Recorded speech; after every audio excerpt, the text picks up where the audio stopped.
Assalamualaikum warahmatullahi wabarakatuh. Perkenalkan saya Cici Hildiatul Zahra dengan NIM 222000021. Baiklah, saya di sini akan melaksanakan komunikasi terapeutik dengan diagnosa resiko bunuh diri SP3, yaitu mendiskusikan dan merancang masa depan. Yang pertama ada tahap prainteraksi, proses keperawatan, kondisi kliennya, data subjektif, yaitu pasien mengatakan frustasi dan akan melakukan percobaan bunuh diri. Selanjutnya pasien mengatakan putus asa karena di PHK dan ditinggalkan oleh istrinya. Selanjutnya ada data objektif, pasien tampak murung. Yang kedua, diagnosa keperawatannya yaitu resiko bunuh diri SP3. Tujuan tindakan keperawatan, yang pertama, pasien ancaman atau percobaan bunuh diri. Pasien dapat membina hubungan saling percaya. Selanjutnya, pasien dapat terlindung dari perilaku bunuh diri. Selanjutnya, pasien isyarat bunuh diri. Pasien dapat membina hubungan saling percaya. Pasien mampu mengontrol pikiran bunuh diri melalui pikiran positif. Pasien mampu mengontrol pikiran bunuh diri melalui pemikiran positif dari keluarga dan lingkungannya. Pasien mampu menyusun rencana masa depan. Yang terakhir, pasien mampu melakukan kegiatan rencana masa depan. SP3, latihan menyusun rencana masa depan.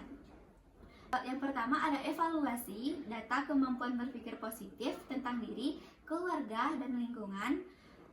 Yang kedua, diskusikan harapan dan masa depan. Yang ketiga, diskusikan cara mencapai harapan dan masa depan. Yang keempat, latih cara-cara mencapai harapan dan masa depan secara bertahap. Yang kelima, masukkan pada judul latihan berpikir positif tentang diri, keluarga, dan lingkungan, dan tahapan kegiatan. Assalamualaikum, selamat pagi Bapak. Bagaimana kabarnya hari ini Pak? Waalaikumsalam Sus, baik Sus.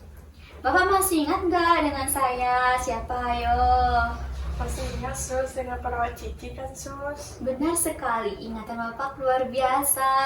Bapak gimana perasaannya hari ini? Udah makan? Udah mandi nggak tadi pagi nih? Sudah Sus, perasaan saya sekarang sudah lumayan bagus Sus. Habis nggak makan Bapak tadi? Habis Sus. Baik, Bapak masih ingat tidak topik apa yang kita bicarain minggu lalu sama minggu kedua kemarin? Masih Sus, di pertemuan pertama saya berjanji untuk tidak membawa benda-benda tajam dan tidak akan mengulangi percobaan bunuh diri Sus. Di pertemuan kedua saya belajar untuk selalu berpikir positif. Wah, hebat sekali Bapak. Sesuai dengan pembicaraan kita kemarin, kalau hari ini kita akan mendiskusikan tentang rencana masa depan Bapak ya. Bapak juga boleh dimulai dari Bapak awalnya masuk ke sini. Bapak boleh ceritain ke saya.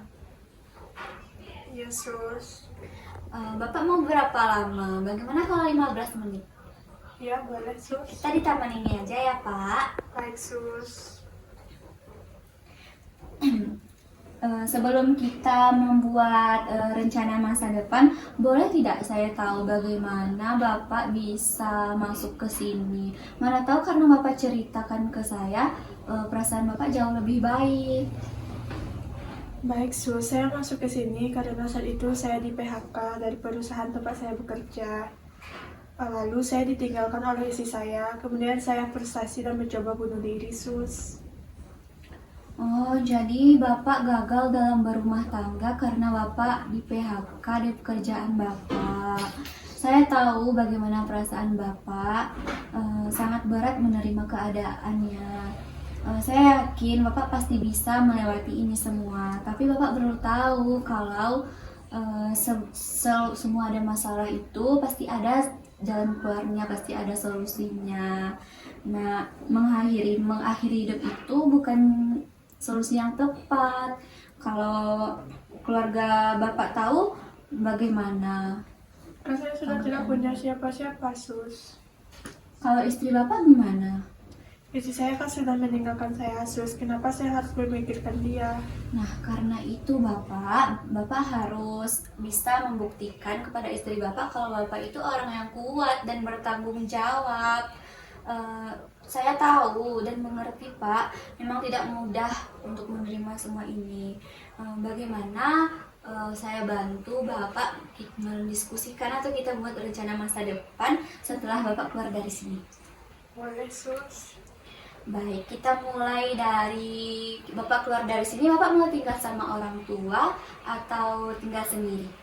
Kayaknya di rumah orang tua saya, Sus. Baiklah Bapak, apa yang Bapak inginkan selama ini tapi belum tercapai? Saya ingin mencari pekerjaan lagi kayaknya, Sus. Nah, bagus sekali Bapak. Setelah keluar dari sini, Bapak akan mencoba mencari pekerjaan agar keinginan Bapak menjadi orang sukses bisa tercapai. Bagus sekali perencanaan yang Bapak buat. Berarti saya pun juga yakin Bapak pasti bisa. Semoga sukses ya Pak. Amin. Terima kasih ya, Sus. Bagaimana perasaan Bapak setelah kita berbincang-bincang dengan Perasaan saya? saya menjadi lebih baik, Sus. Nah, coba Bapak ulangi. Berarti rencana Bapak di masa depan tadi apa ya Pak? Saya akan mencari pekerjaan baru lagi dan tidak akan putus asa, Sus. Baik, kalau begitu Bapak, rencana masa depan yang sudah kita buat, saya harap bisa membantu Bapak setelah Bapak keluar dari sini dan menjadi seseorang yang jauh lebih baik lagi ya Pak, lebih kuat dan menjadi seseorang yang maju. Jangan mudah menyerah, dan satu hal yang perlu Bapak ingat, melakukan tindakan bunuh diri itu bukan solusi yang tepat dan juga dilarang oleh agama Bapak ya Pak. Baik, Sus. Baiklah Bapak, sepertinya minggu depan kita akan bertemu lagi di taman ini saja ya. Topik selanjutnya yaitu cara mencapai harapan masa depan. Apakah sekitar jam 9 pagi Bapak bisa atau jam berapa Bapak maunya? Jam 9 pagi bisa, Sus. Baik, jadi pertemuan kali ini cukup sampai di sini saja ya Bapak. Saya akan kembali ke ruangan. Jika Bapak memerlukan bantuan saya, Bapak bisa memanggil saya ke ruangan. Saya permisi, pamit dulu ya Pak. Baik, Sus. Terima kasih ya, Sus.